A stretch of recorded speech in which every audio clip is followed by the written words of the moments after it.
바이블 아카데미 이번 시간은 33과 사도행전 두 번째 시간입니다.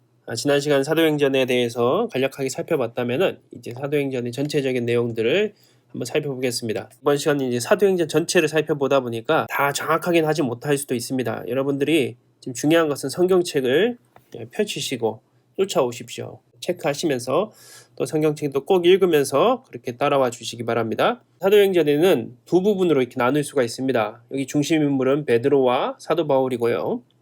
사도행전 1장부터 12장까지는 주로 예루살렘 중심으로 해서, 그리고 중심 인물은 베드로를 비롯한 사도들, 복음이 전파가 예루살렘과 유대와 사마리아, 결국은 아직은 이스라엘 안에 이렇게 머물러 있는 것이죠. 그리고 여기에는 중요한 고난들이, 베드로가 또 옥에 갇히는 사건들이 여러 번 등장합니다. 그리고 이제 13장부터는 누가 등장을 합니까? 물론 그 앞에도 사도 바울은 등장하지요. 그렇지만 이제 13장부터는 실제적인 선교를 떠나게 되면서 28장까지는 그 중심이 예루살렘이 아닌 이방에 있는 안디옥이죠. 그리고 중심은 사도 바울이고, 그리고 이방에서부터 땅끝까지 이제 그 당시에는 땅끝은 로마를 비롯해서 다시스라고 얘기하는 스페인까지 복음이 전파되는, 그리고 중요한 고난들이 이제 바울이 옥에 갇히는 것들이죠. 이렇게 해서 두 부분으로 이렇게 나뉘게 됩니다. 신약 성경 속의 이제 사도행전을 한번 살펴보도록 하겠습니다. 여러분들이 신약 개요에도 살펴봤지만 잠깐 간단하게 언급하면은 신약 성경 속의 사도행전은 바로 유일한 역사서라고 그랬죠. 시간의 흐름이 있는 것입니다. 로마 지배 시대이며, 그리고 서신서의 연결고리를 가지고 있습니다. 사도행전이 이렇게 있으면은 서신서들이 여기에 가지처럼 이렇게 달려 있는 겁니다. 어떤 서신서들이 있는지 한번 살펴볼까요? 사도행전은 AD 63년경에 기록되었는데, 아까 얘기한 것처럼 12장까지는 초대교회의 어떤 역사들을 기록하고 있다면은, 바울이 이제 드디어 1차 선교 여행, 저는 여행이라는 이 말을 좀 싫어하는데 대체적으로 이렇게 많이 표현을 합니다. 선교를 떠난 것이죠. 여행을 간 것이 아니라. 근데 여러 곳을 다니다 보니까 이것을 선교라는 말만 쓰지 않고 여행이라고 했는데, 여행하면 우리가 놀러 간 것으로 많이 생각하지 않습니까? 그러나 바울의 선교는 그것이 중점적인 것이 아닌 지역을 다니면서 복음을 전파한 것이죠. 어쨌든 여기에서는 이제 선교 여행이라는 명칭들을 많이 사용하니까 그렇게 사용하도록 하겠습니다. 그리고 바울의 2차 전도 여행 때 고린도에 머물 때 데살로니가 전서, 후서, 갈라디아서를 쓰게 됩니다. 이 받는 데는 바로 이제 교회의 이름들이고 지역의 이름들이고, 그 내용들은 여기에 기록되어 있습니다. 이건 뭐 나중에 자세하게 한번 다룰 수 있는 시간들이 있을 것입니다. 바울의 3차 선교 여행 때는 에베소에서 고린도 전서를, 마게도냐에서 고린도 후서를, 고린도에서 로마서를 쓰게 됩니다. 다 서신서들이 보낸 편지들입니다. 그리고 예루살렘에서 이제 체포가 되고 로마로 이송을 될 때 1차 구금을 당합니다. 한 2년 정도. 그때 쓴 편지들이 옥중서신이라고 했습니다.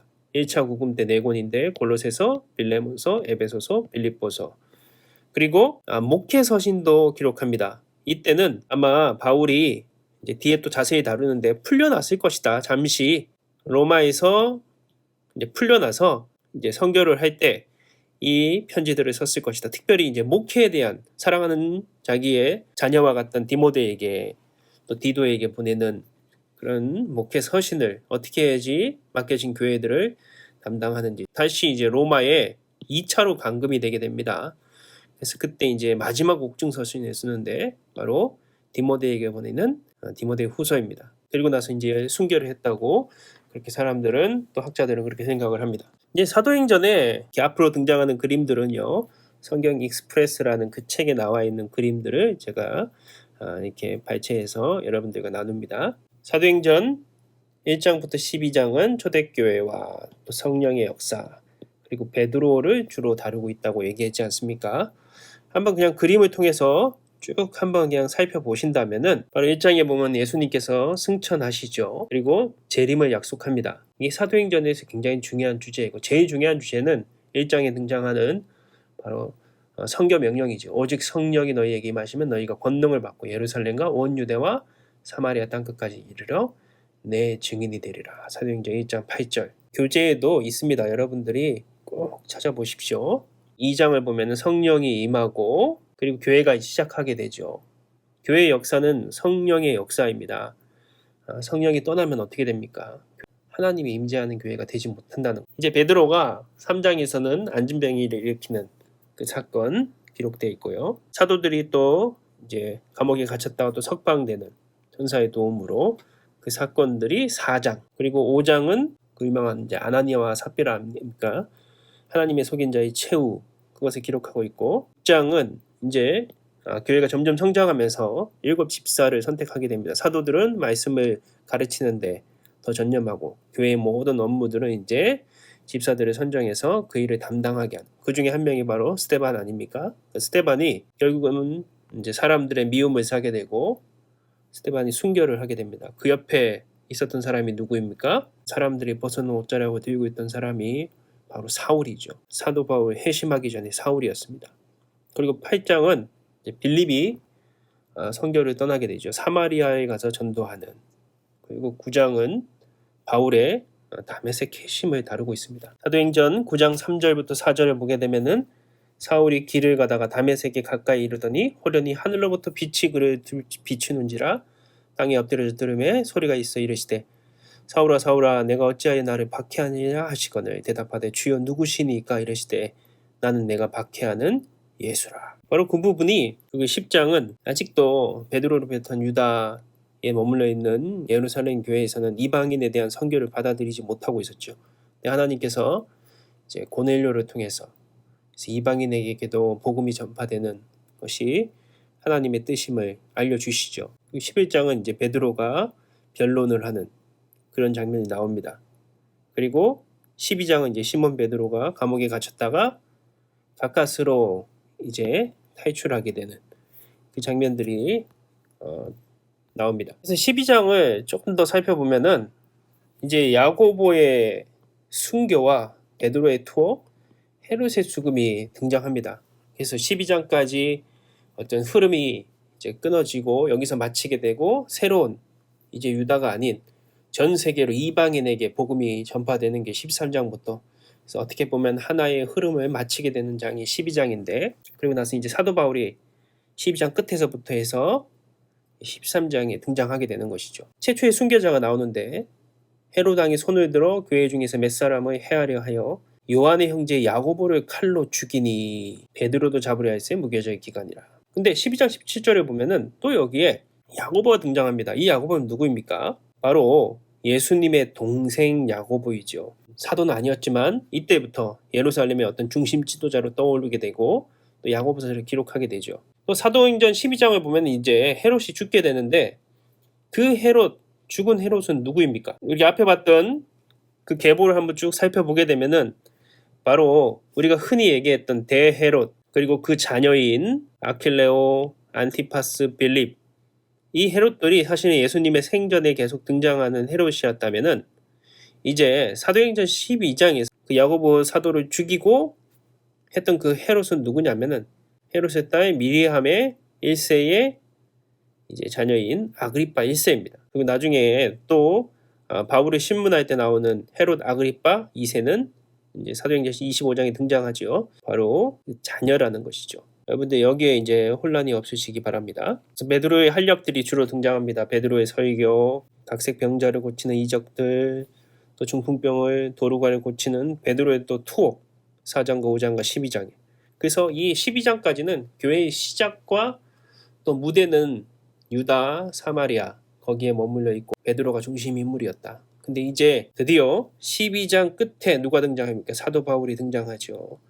바나바가 사울이 부조하는 일을 마치고 마가라는 요한을 데리고 예루살렘에서 돌아오니라. 바나바가 사울을 이제 예루살렘 교회에 소개하게 되고 드디어 이제 돌아오는데 마가라 하는 요한도 함께.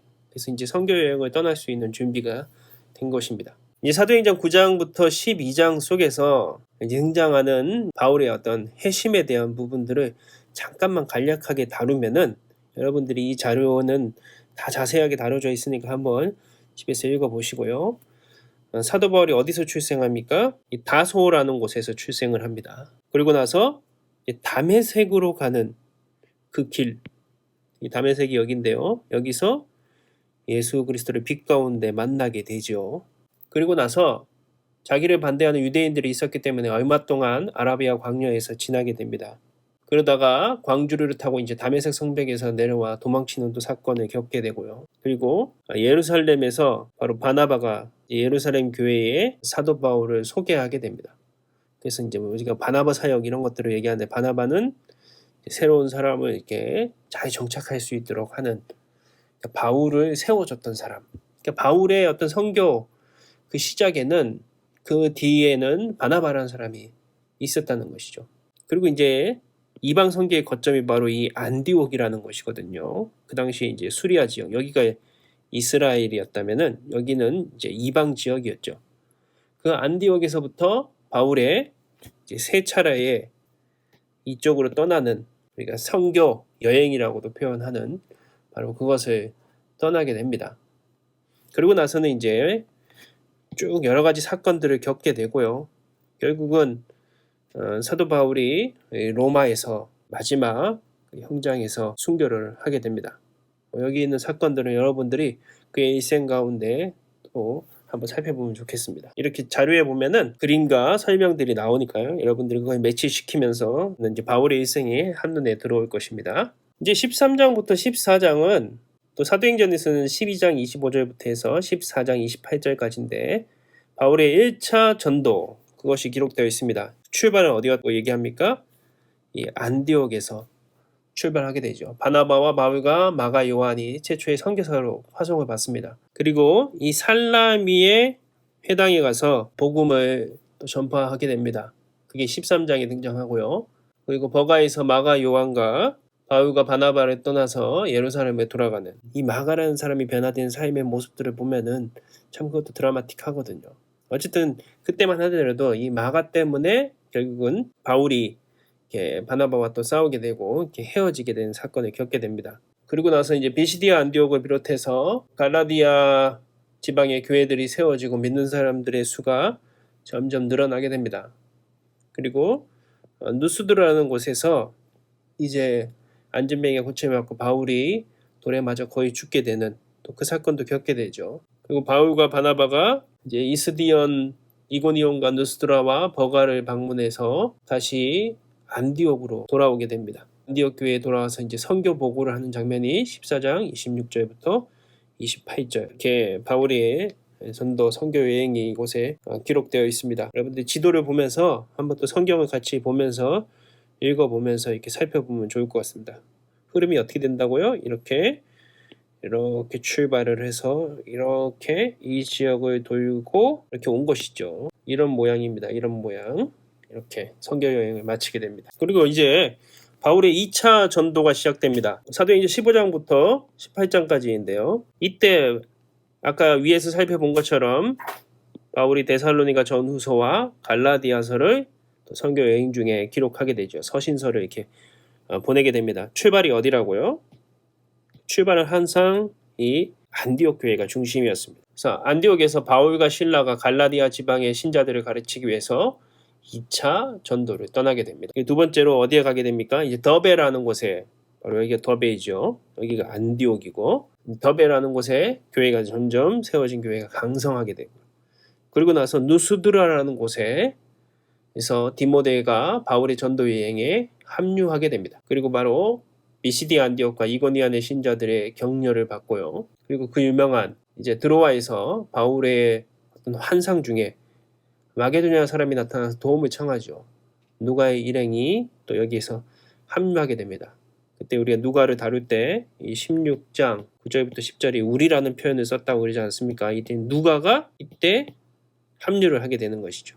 그래서 이 마게도냐인이 꿈속에 나타나서 우리로 와서 도우라 이렇게 얘기했던, 사실 바울은 아시아 쪽을 가서 선교를 하기 원했거든요. 그 당시의 중심은 이 아시아였습니다. 아시아 쪽이라는 곳이 중심이었는데, 사실 이 유럽은 어떻게 보면 우선순위에 멀어진 지역이었는데 하나님께서 계획은 이 마게도냐인을 통해서, 환상을 통해서 바울의 선교를 이쪽으로 나가게 한 것이죠. 근데 결국은 세계사의 흐름을 보면은 이 유럽이 강성해지지 않습니까? 그리고 유럽의 그 교회들을 통해서 복음이 또 신대료, 그리고 또 우리까지 오게 되는 모습들을 보게 되면은 이 하나님의 계획은 항상 사람의 상상을 뛰어넘는다는 것이죠. 빌립보에서 옥감 장수 누디아가 회개하고 믿게 되고요. 그래서 최초의 유럽 교인은 누구냐? 바로 옥감 장수 누디아인데 여자였습니다.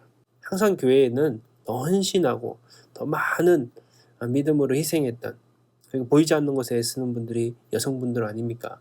초대교회부터 그것은 시작되었다는 것이죠. 그리고 이제 데살로니가 교회에 가서 복음을 전하고 교회의 기반을 다지죠. 베레아 사람들이 복음을 열렬히 받아들이게 됩니다. 바울이 드디어 그 당시에 어떻게 보면 하나의 또 문화의 중심이고 철학의 중심이고 굉장히 지식층 그 중심이었던 아덴, 바로 아테네이죠. 그리스의 수도였던 아테네의 아레오버그 광장에서 철학자에게 복음을 전합니다. 그러나 그 복음이 지식자들에게는 전해지지 않는 그 사건이 우리에게 또한 교훈을 주게 됩니다. 그리고 바울이 안디옥에 돌아가기 전에 예루살렘 교회에서 교회의 안부를 묻고 선교 보고를 합니다. 사실 안디옥 교회는 이방 교회의 아주 큰 중심 교회였지만 그래도 아직도 그 중심, 핵심적인 역할을 했던 곳은 이제 예루살렘 교회였기 때문에 그곳에 가서 선교에 대한 내용들을 보고하는 것이죠. 이게 이제 2차 전도입니다. 코스적으로 보면은 이렇게 안디옥에서 시작해서 쭉 해서 유럽의 아덴까지 가서 이렇게 돌아오는 코스, 그리고 다시 안디옥을 가게 되는 바로 이게 2차 전도의 코스였고, 바울이 3차 전도를 가게 됩니다. 그래서 이때 쓰여진 성경이 뭐라고요? 고린도 전후서 로마서입니다. 이 보면은 안디옥에서 바울이 3차 또 시작을 하죠. 여기서부터 안디옥, 항상 1차, 2차, 3차 다 어디서 이방 교회였던 그 안디옥 교회에서 시작을 하죠. 그리고 바울이 길리디아와 브리스기아 지역의 제자들을 격려하고 에베소에서 사역을 합니다. 여러분들이 여기 자료에 다 있으니까 한번 이렇게 매치를 시키십시오. 성경까지 기록되어 있으니까. 그리고 우상의 모양을 만들어 돈을 벌던 은세공업자, 바울 때문에 수협이 떨어진 것을 겪은 사람들을 선동하여 바울을 죽이려고 했던 사건이 거기에 기록되어 있고요. 그리고 바울이 고린도 후서를 이제 기록하죠. 그리고 또 로마서를 기록합니다. 드로아에서 바울이 죽은 유도거를 살리죠. 2층에서 이렇게 말씀을 듣고 있다가 툭 떨어지지 않습니까? 죽어 있는 그 사람을 바울이 살리는 사건, 바로 그게 이제 사도행전 20장에 기록되어 있고요. 그리고 밀레도로 온 에베소 장로들이 바울로 인해서 이제 슬피 울게 되는, 그리고 두로에서 제자들로부터 예루살렘에 들어가지 말라는 경고를 받게 되죠. 그리고 가이사랴의 아가바 선지자가 바울이 예루살렘에 체포될 것이라고 예언을 합니다. 바울이 적대시하던 유대인들이 폭동을 일으키자 로마 당국이 이제 바울을 예루살렘에게 체포되게 되는, 그래서 나중에 로마로 이제 압송하게 되는, 그게 바로 21장에 기록되어 있습니다. 여기서 이제 19장에서 중요한 것 중에 하나가 에베소에서 전도를 했는데, 에베소에는 그 유명한 두란노, 우리가 보통 이제 서원이라는 말을 사용하죠. 두란노 서원이 있었습니다. 두란노 서원은 대체 어떤 곳이었을까? 우리가 뭐 두란노 교회, 뭐 두란노 서점, 그래서 보통 두란노로 많이 알고 있는데, 사실은 이곳은 유명한 에베소의 어떤 철학자 또 수사학자였던 티란누스라는, 그 말이 이제 우리말로 번역해서 그냥 두란노라고 한 거고요. 원래는 티란누스라는 사람이 세운 서원이었습니다. 스콜레라고 해서 개인 학당이었죠. 이 사람은 이미 기원전 사람이었기 때문에 죽었고, 이때는 아마 서원이 비어 있어서 바울이 대여해서 사용했을 것이다. 그래서 낮에는 바울이 텐트 치는 일이었지 않습니까? 그 일을 하면서 저녁에는 또 시간이 날 때마다 이곳에서 3년 동안 이제 복음을 전파하게 되죠. 바울이 이렇게 오랫동안 몸에서 복음을 전한 곳이 없는데 바로 이것이 에베소에 있는 두란노 서원이었습니다. 두란노 서원에서 몇 년을 가르쳤냐? 성경을 보면 뭐 2년이라고 얘기하기도 하고요. 또 3년이라고 얘기하기도 합니다. 사도행전 19장 10절에 보니까 이와 같이 2해 동안이라고 얘기합니다. 아시아에 사는 자는 유대인이나 헬라인이나 다 주의 말씀을 듣더라.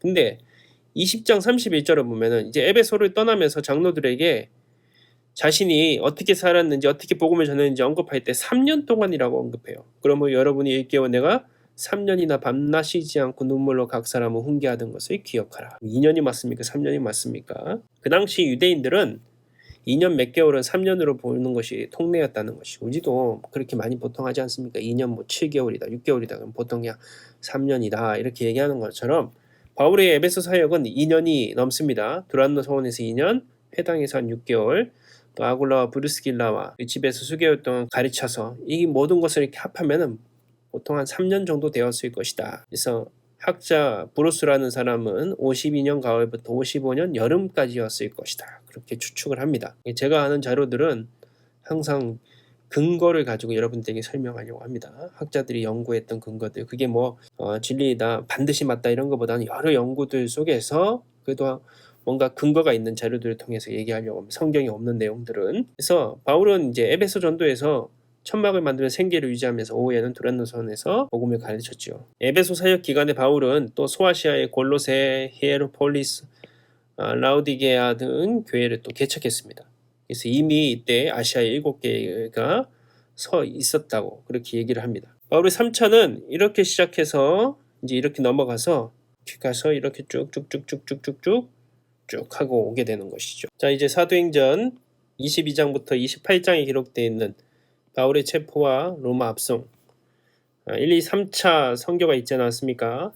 이것을 이제 4차 선교라고 표현하기도 합니다. 이때 골로새서와 빌레몬서, 에베소서, 빌립보서를 옥중에서 감옥에서 쓰게 되죠. 로마의 감옥에서.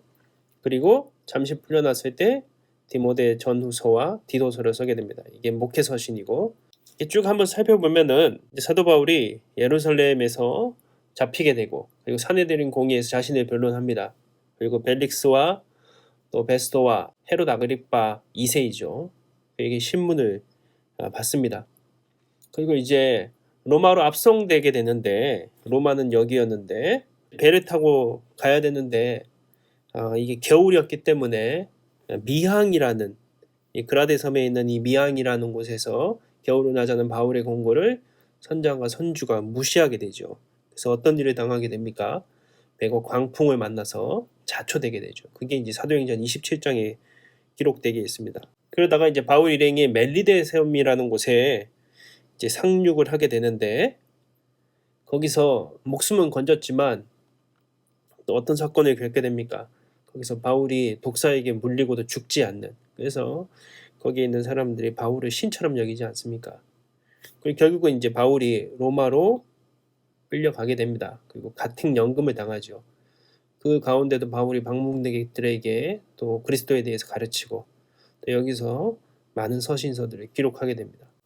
그래서 바울의 마지막 그 끌려가는 부분들은 이렇게 이 과정 속에서 로마에서 가택연금되면서 사도행전 28장은 끝나게 되죠.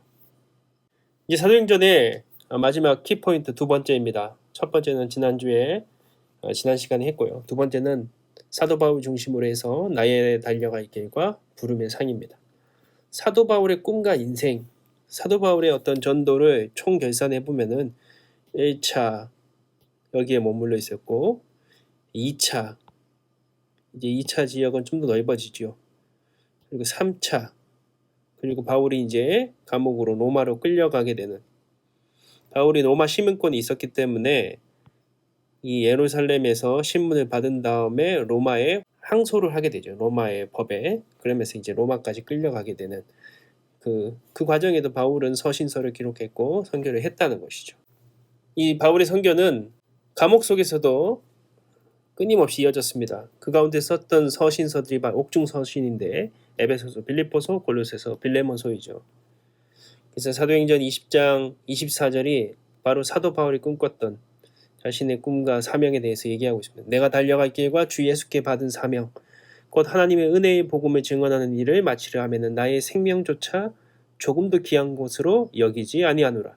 한 사람이 뿌린 복음의 씨앗이 열매를 맺기 시작합니다. 겨자씨 같은 눈에 보이지 않는 그 씨앗이 결국은 큰 나무가 되죠. 많은 열매들을 맺게 됩니다. 이 씨앗이 됐던 사람이 바로 사도 바울입니다. 사도 바울의 마지막 기록은 무엇입니까? 로마로 이송되게 되죠. 사도행전 28장 30절과 31절이 바로 사도행전의 마지막 기록입니다. 바울이 온 이태를 자기 셋집에 머물면서 가택연금을 당했습니다. 가택연금. 아직 재판 중이었고요. 자기에게 오는 사람을 다 영접하고 하나님의 나라를 전파하여 주 예수 그리스도에 관한 모든 것을 담대하게 거침없이 가르치더라. 그래서 사도행전 끝에는 바울이 어떻게 순교를 했다 이런 기록들이 없이 복음을 가르치는 것으로 끝납니다. 루가의 기록은 여기서 끝난다는 것이죠. 아마 이때가 주후 60년에서 62년경이었을 것이다. 이 시기에 일어난 일은 사도행전이 아닌 다른 서신서와 자료들을 통해서 우리가 유추할 수 있는데, 클로멘스 1세는 바울이 옥에서 풀려나서 서쪽 끝, 바로 흔히 우리가 그 당시에는 다시스라고 얘기했고요. 스페인 지역까지 전도하는 소원을 성취했다고 그렇게 기술하기도 합니다. 바울의 꿈이 무엇이었습니까? 로마서 15장 22절부터 25절을 보게 되니까, 이는 지나가는 길에 너희를 보고 먼저 너희와 사귐으로 얼마간 기쁨을 가진 후에 너희가 그리로 보내주기를 바람이라. 바로 여기가 다시스라는 것이죠. 그 당시에는 서쪽의 끝이었습니다. 신대륙이 발견되기 전이었기 때문에 땅의 끝이라고 생각했던, 지금으로는 이제 스페인 지역까지 복음을 전파하기를 원했다는 것이죠. 근데 이것을 바울이 이 가택연금에서 잠깐 로마에서 풀려났을 때 했다는 것입니다. 교회 역사가 유세비우스는 주 325년 글을 쓰면서 바울이 감금에서 풀려나 2차로 투옥될 때까지 사역을 계속하다가 순교했다고 기록했습니다. 그래서 1차 투옥에서 벗어난 후 그가 쓴 서신서들이 무엇입니까? 감옥에서 썼던 것은 옥중서신이었고, 벗어난 후 다시 2차 감옥에 갇히기 전까지 또 선교, 다시스까지 선교를 나가면서 썼던 책이 바로 목회 서신서입니다. 사랑하는 에베소 교회를 담당하고 있던 디모데에게 보내는 편지, 그리고 디도에게 보내는 편지, 그리고 다시 이제 2차로 로마로 투옥되게 되고 결국 처형을 기다리면서 쓴 마지막 서신서가 바로 디모데 후서였습니다. 디모데 후서 4장 6절부터 8절을 보면은 이렇게 기록되어 있죠. 전제와 같이 내가 벌써 부어지고 나의 떠날 시각이 가까웠도다. 사도 바울이 디모데에게 얘기하는 것입니다. 나는 선한 싸움을 싸우고 나의 달려갈 길을 마치고 믿음을 지켰으니 이제후로는 나를 위하여 의의 면류관이 예비됨으로 주 곧 의로우신 재판관이 그날에 내게 주실 것이며 내게만 아니라 주의 나타나심을 사모하는 모든 자에게 도니라. 사도 바울의 목표, 나의 달려갈 길, 바로 선한 싸움과 믿음을 지키는 길이었고, 이것을 통해서 얻은 것은 의의 면류관이었고, 이것은 나에게만이 아니라 이것을 나와 같은 길을 걸어가는 모든 이에게 주실 것이다. 그렇게 얘기하는 것입니다. 사도 바울 사후에 복음이 어떻게 전파됩니까? 한 알의 씨앗 같은, 눈에 보이지 않던 그가 전했던 복음들이, 사도 바울은 사실은 이곳에, 물론 이제 어떤 역사 성경에 기록되어 있지 않지만 역사 자료에 의하면은 바로 이곳까지 가서, 여기가 이제 다시스인데 복음을 전했을 것이다.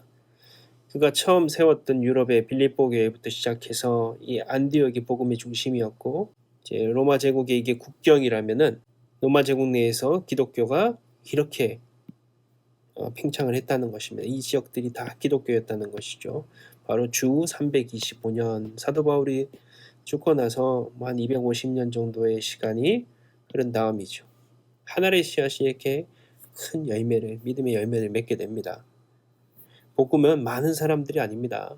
정말 하나의 씨앗 같은 씨를 뿌린 사람들을 통해서, 교회는 처음부터 많은 초대교회는 모였던 것이 아니라 정말 예수 그리스도를 따랐던 사도들, 그리고 마가의 다락방에 있던 성령을 받았던 사람들을 통해서 온 세상으로 전파되기 시작한 것이죠. 그래서 믿음의 싸움은, 선한 싸움은 바로 숫자의 싸움이 아니라는 것이죠. 사도 바울이 나의 달려갈 길을 다 마치고 받을 의의 면류관, 사도 바울이 항상 꿈꿨던 것은 이 면류관이었습니다. 사실은 회심 전에 청년 사울은 성공을 향해 달려가던 사람이었습니다. 바울이 자기를 어떻게 소개합니까? 빌립보서 3장 5절부터 6절을 보니까 이스라엘 족속 중에 베냐민 집하고 히브리인 중에 히브리인이요, 율법으로는 바이셀인이요, 열심으로는 교회를 박해하고 율법으로는 흠이 없는 자였다. 또 사도행전 9장 1절부터 2절 보면은 사울이 주의 제자들에 대하여 여전히 위협과 살기가 동등하여 대제사장에 가서 다메섹 여러 해당에 가져갈 공문을 청하니 이는 만일 그 도를 따르는 사람을 만나면 남녀를 막론하고 결박하여 예루살렘에게 잡아오려 함이라. 사도 바울은 항상 모든 일에, 율법이라든지 모든 일에 열심히 했을 뿐만 아니라 그의 깊은 곳에서는 성공을 향해 달려가든, 그것이 종교심이었든 무엇이든 인정받기 위해서, 그래서 예수를 믿는 사람들을 사실은 핍박하는 사람이었다는 것이죠. 그리고 그가 회심 전에 만났던 중요한 사건이 있습니다. 스데반 집사가 순교할 때 회심 전에 사울은 그곳에 있었죠. 사도행전 7장 56절부터 60절에 보면은 스데반이 이제 마지막 순교를 할 때 말하되 보라 하늘이 열리고 인자가 하나님 우편에 서신 것을 보노라 한데, 이게 스데반이 마지막 순교를 할 때 외친 그 소리입니다. 성 밖으로 내치고 돌로 칠세 증인들의 옷을 벗어 사울이라고 하는 청년의 발 앞에 두니라.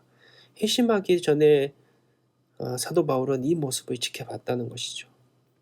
그리고 나서 이제 회심 후에 사울의 목표, 이건 뭐 사울의 회심 후에 많은 이적들을 행하는데, 이런 많은 이적을 행했음에도 불구하고 그에게는 한결같은 목표가 있었습니다.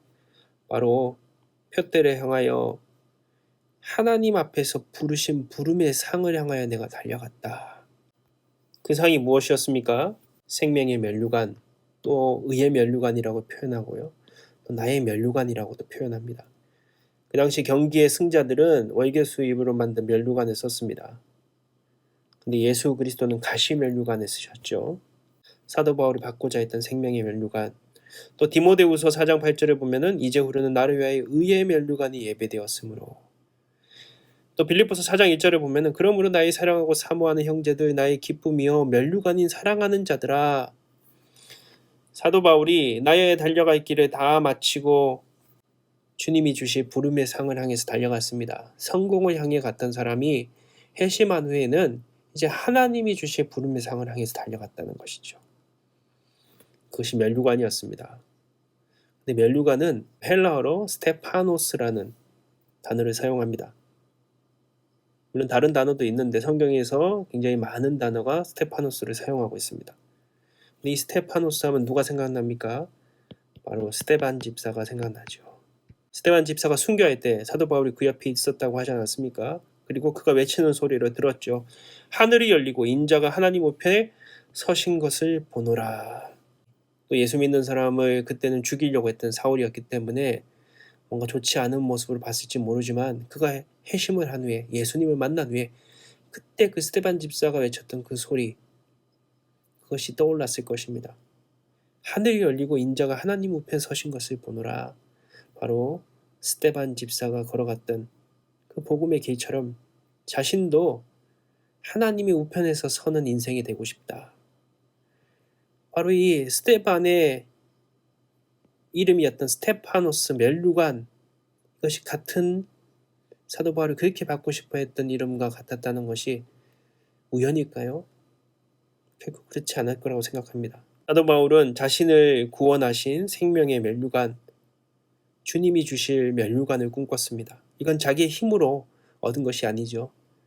자기를 다메섹 도상에서 빛 가운데 부르신 그 예수 그리스도의 강권적인 역사로 받은 면류관이었다면, 거기에 더해서 그가 진짜 하나님 앞에 그래도 자랑하고 하나님 우편에서 자신이 받고 싶어 했던 그 부름의 상은 바로 주님 앞에 자신이 전도한 사람들이었다는 것입니다. 빌립보서 4장 1절에 다시 읽어보면은 나의 기쁨이여 면류관인 사랑하는 자들아. 이 사랑하는 자들이 누구입니까? 바로 사도 바울이 숱한 위기와 고난들 속에서 그가 전도를 떠나서 감옥에 갇히는 순간까지도 전도를 해서 결국 예수 그리스도를 믿고 그곳에 교회를 세우고 그것을 통해서 많은 사람들을 구원했던 그 사람들, 바로 그 사람들이 자신의 면류관이라고 얘기하는 것입니다. 이 말씀을 읽을 때마다 저는 주님 앞에 받을 이 나의 면류관이 있나, 그 생각을 할 때마다 부끄러워집니다. 우리는 주님 앞에 받을 면류관이 있습니까? 주님은 나에게 의의 면류관, 생명의 면류관을 씌워주셨습니다. 이제 그렇지만 스데반 집사의 순교처럼 사도 바울의 그 복음의 열정, 나의 달려갈 길을 걸어갔던 것처럼 이제 나라의 사랑하는 자들아, 나의 면류관, 내가 전도해서 복음을 듣게 하고 믿게 했던 사람들이 있습니까? 그 사람들이 없다면 주님 앞에 가서 우리는 부끄러울 것입니다. 그러나 아직 기회가 있습니다. 오늘 우리가 다시 주님 앞에로 이끌어야 될 사람들이 떠오른다면 기도하시고, 또 그 사람들을 복음으로 인도하기 위해서 내가 먼저 빛으로 또 소금과 같은 삶을 살아가는 그래서 나의 주님 앞에 변화된 모습을 통해서 그 사람들을 주님 앞에 이끄는 귀한 삶이 되시기를 주님의 이름으로 기도하겠습니다. 이제 사도행전은 다 마쳤고요. 다음 주에는 이제 로마서 화목으로 진행됩니다. 그 시간까지 꼭 말씀 읽으시고 삶 속에서 적용해 나가시는 그런 귀한 시간이 되시기 바랍니다. 안녕히 계십시오.